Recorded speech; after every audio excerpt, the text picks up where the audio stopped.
The blizzard hit faster than the forecast predicted, which is how it always happens when people die. You thought you had time to get home. You thought the road was passable for another hour. You were wrong, and now your car is buried under 10 feet of snow in a location you can barely remember because visibility dropped to 0 before you realized you were in trouble.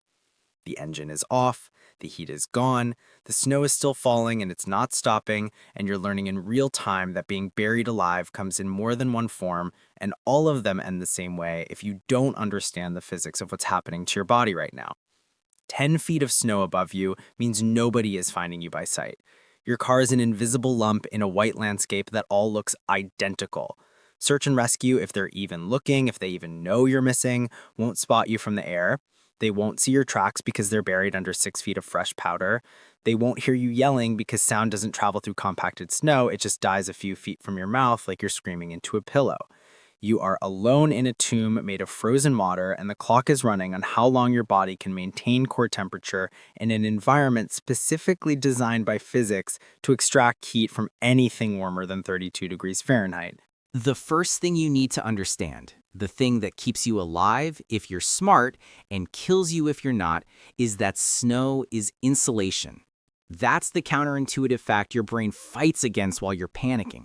10 feet of snow above you means you're insulated from the wind, from the worst of the cold, from the elements that would kill you in 10 minutes if you were exposed. Your car, buried completely, becomes a small insulated chamber. Not warm, but warmer than outside. Not safe, but safer than standing in a blizzard. This is your shelter, and if you understand how to use it, it keeps you alive long enough for rescue. If you don't, it becomes your coffin. And they find you in spring when the melt exposes your car and your body inside it, frozen in whatever position you died in, which for most people is curled up trying to stay warm while their core temperature dropped degree by degree until their heart just stopped. Do not run the engine. This is the mistake that kills more people in buried cars than freezing does, and it kills them quietly, peacefully, while they think they're being saved by the heat. Your neighbor in a car buried 20 meters away made this decision. He was cold. He was scared. He turned the key, felt the heat start flowing, felt relief flood through him as warmth returned. The exhaust pipe was blocked by snow. The ventilation was blocked. Carbon monoxide filled the car at a concentration of 1,600 parts per million, which is lethal in less than an hour. He got sleepy. That's what CO poisoning does. It makes you drowsy, makes everything feel distant and soft. He closed his eyes, just for a minute, just to rest while the heat worked. They find his body in March when the snow melts. He looks peaceful, like he's sleeping, which he is, permanently. The heater is still running, still trying to warm a corpse that's been frozen for 3 months, so the engine stays off. No exceptions, no just for a minute, no I'll crack a window. The exhaust is blocked, the ventilation is compromised. You are in a sealed chamber, and carbon monoxide doesn't smell, doesn't taste, doesn't give you warning. It just makes you tired, then unconscious, then dead. The decision is simple. Be cold and alive or warm and dead. Choose accordingly. Which means you're dealing with real cold now, the kind that drops into your bones and makes you understand that your body is just a biological machine that generates roughly 100 watts of heat at rest, and machines break down when operating conditions exceed design specifications. You need to retain every single watt your body produces because you're not generating more through external means, and every watt you lose is a step closer to hypothermia. Layer everything you have, not just coats and jackets, everything. Seat covers torn from the seats, floor mats wrapped around your legs, cargo blankets, spare clothes, the shirt you packed for tomorrow. Anything fabric goes between you and the cold air. You're creating insulation layers against your body. Air gaps between layers trap heat. This is physics, not comfort. Multiple thin layers beat one thick layer because of air pockets. You look absolutely ridiculous wrapped in car upholstery like some kind of automotive mummy, but looking ridiculous is not a leading cause of death, and hypothermia is the third leading cause of death in winter vehicle entrapment scenarios. Your extremities die first. Hands, feet, fingers, toes, the parts farthest from your core where your heart and lungs and brain live. Your body will sacrifice them to keep your vital organs warm, because evolution prioritized survival over keeping all 10 fingers functional. This isn't cruelty, it's triage at a biological level, and it happens without your input. First, they go numb, which feels like relief from the pain. That's not relief, that's the blood vessels constricting, cutting off circulation to prevent heat loss. Then, the tissue starts freezing. Ice crystals form inside your cells, rupturing cell walls, killing tissue from the inside.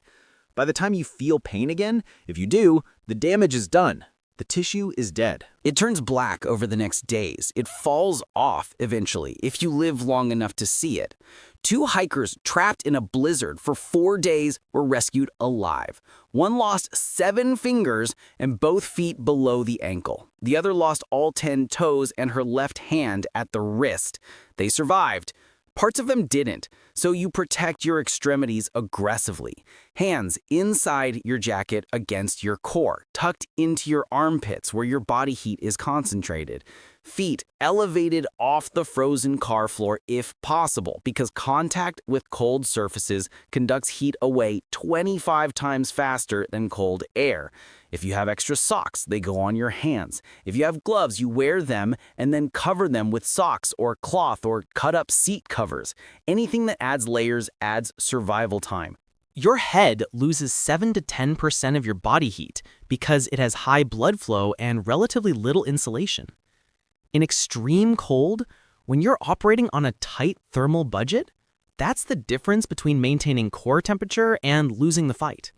Hat, hood, scarf, shirt wrapped around your head, anything. If you don't have proper gear, you improvise. Cut fabric from clothing you're not wearing. Use the car's headrest covers. Wrap your head like you're trying to win some kind of bizarre survival fashion contest.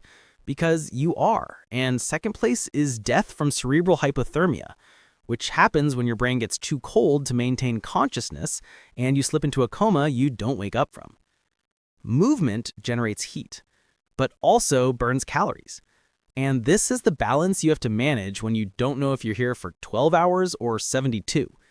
You need to move enough to keep circulation going, to prevent your muscles from seizing up, to generate some warmth through metabolic activity.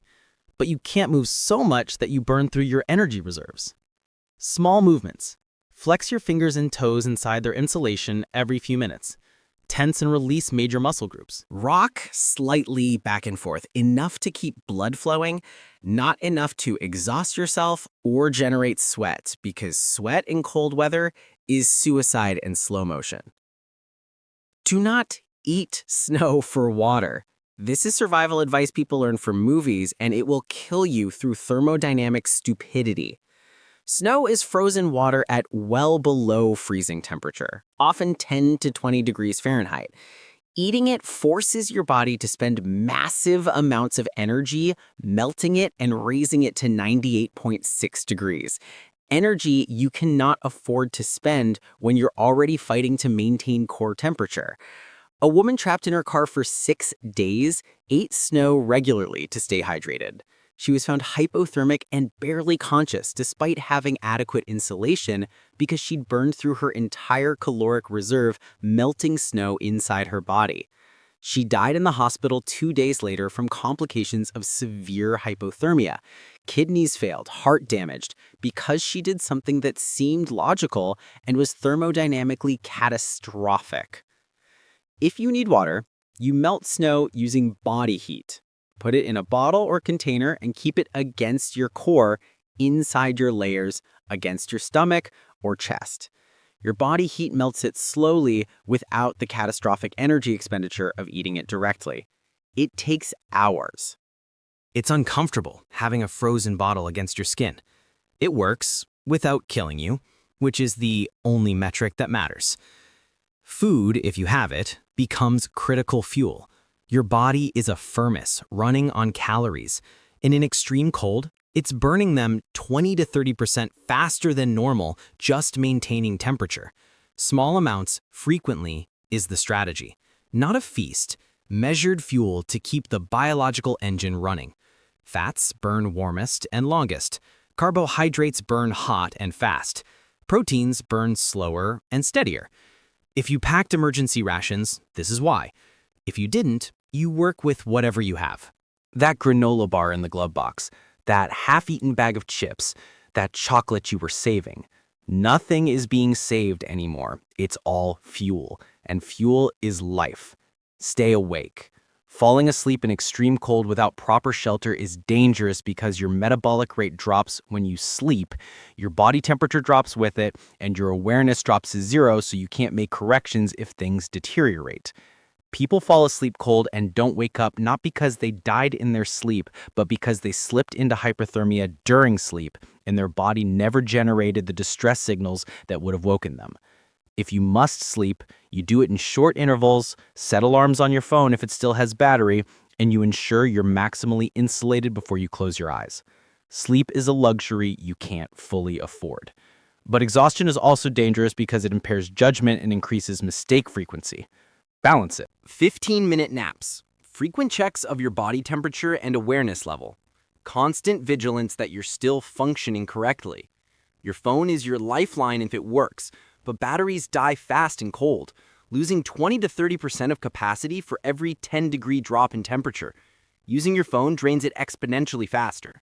The strategy: turn it completely off except for scheduled check-ins. Every hour, power it on.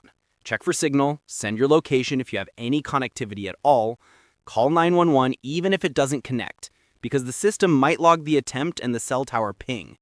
Then power back off immediately. Conserve battery like it's oxygen, because it might be the only thing that gets rescuers to your exact GPS coordinates instead of searching a 3-mile radius where you could be literally anywhere under the snow. The snow itself is simultaneously your enemy and your tool. It's burying you, suffocating you, entombing you in frozen water. But it's also insulating you from wind that would kill you in minutes. The problem is ventilation. A completely sealed car under compacted snow is a completely airtight chamber, and humans need oxygen, roughly 550 liters per day. Use anything rigid, a stick, your antenna if it's removable, a piece of interior trim to create a small ventilation hole through the snow above you. Not large, just enough for air exchange. This is delicate because too much ventilation lets cold air pour in, not enough means you suffocate on your own CO2. You need to clear snow periodically from around your ventilation hole to keep it open, but you do this carefully, conserving energy, and you don't overdo it because every time you disturb the snow, you let cold in. Here's what actually kills people in this scenario, and it's almost never the dramatic freezing to death you imagine.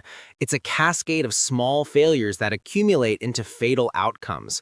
They run the engine for heat and die peacefully of CO poisoning while thinking they're being saved. They eat snow and burn through their energy reserves heating ice inside their bodies.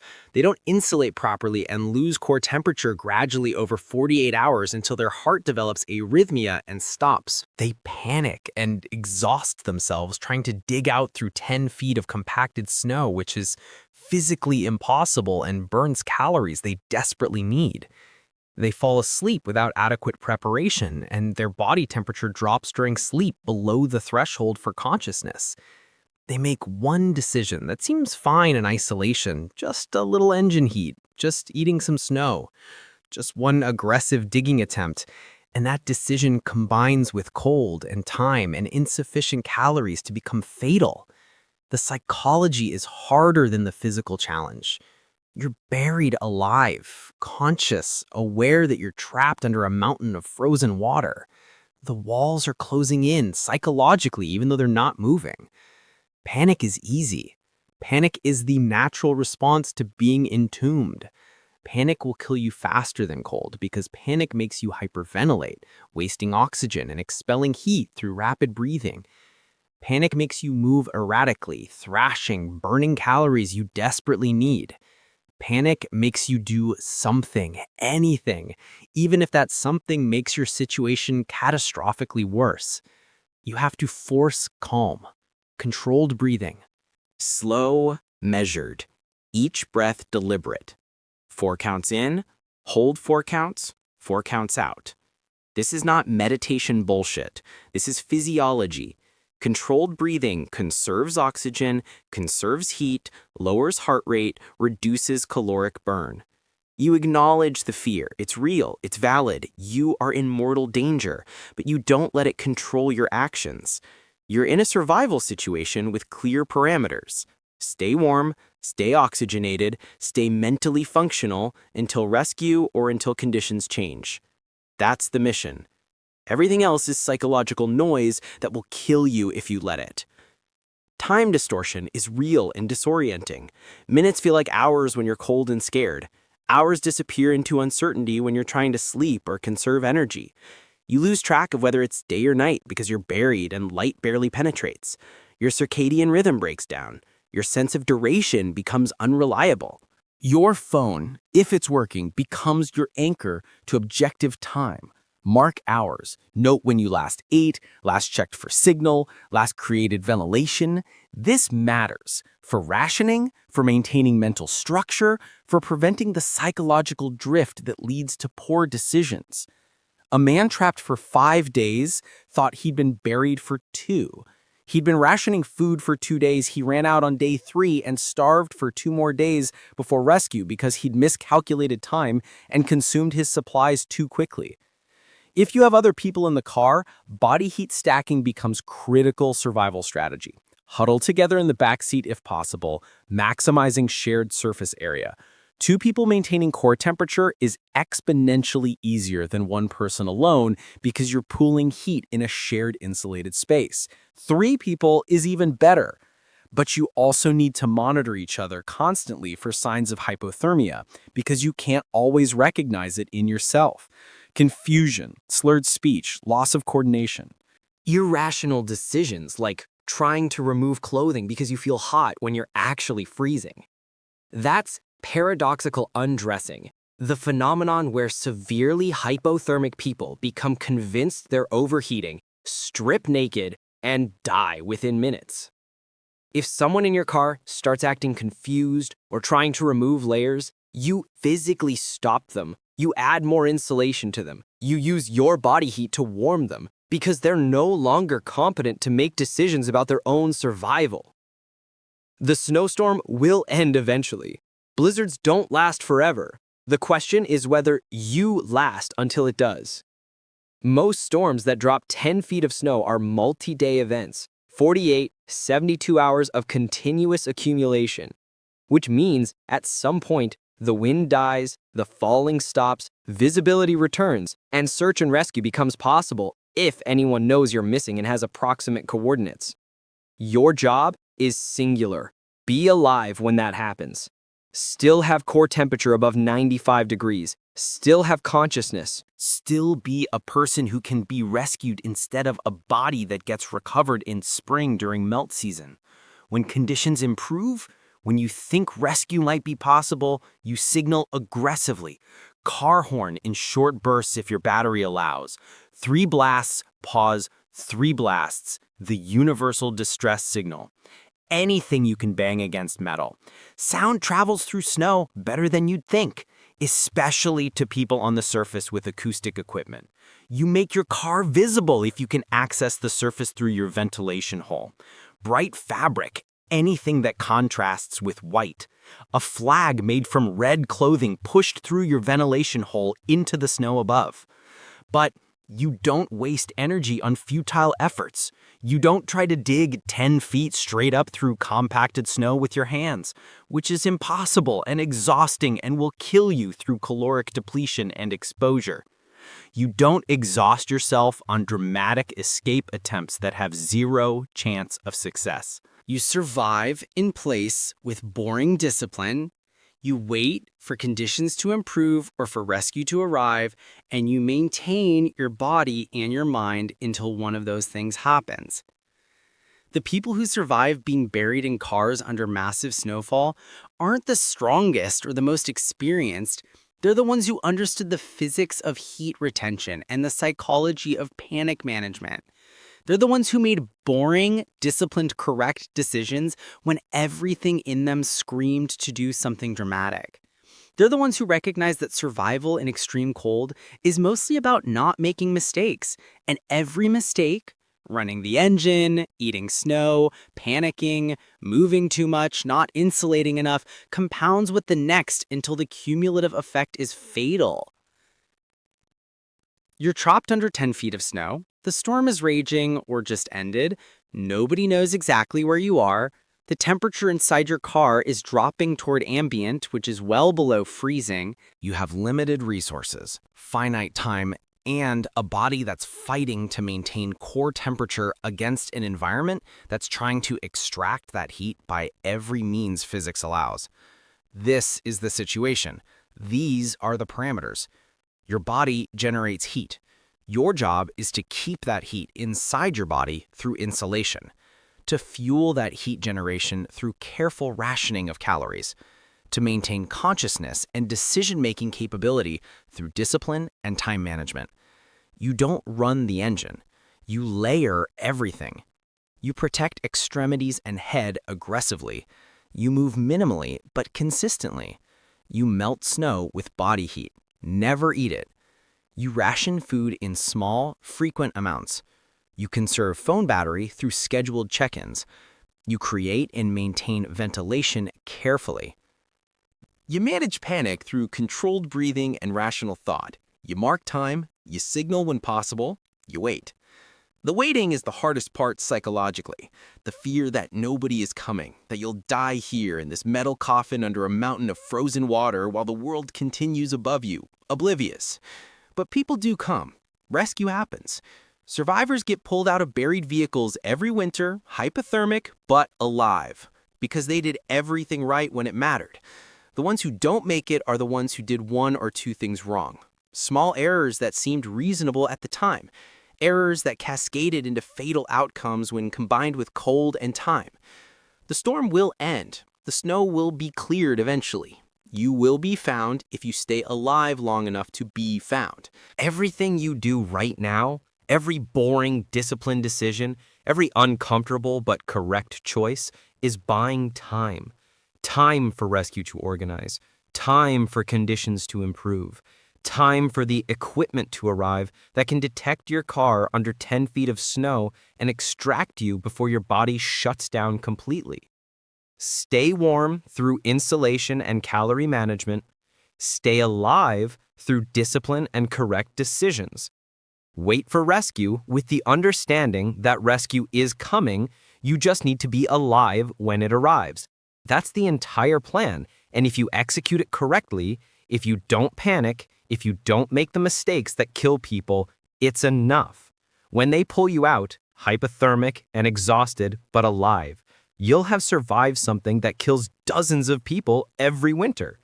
Not because you were tougher or luckier, but because you understood what kills people in buried cars, and you refused to do those things even when your brain was screaming to do something, anything to make the cold stop.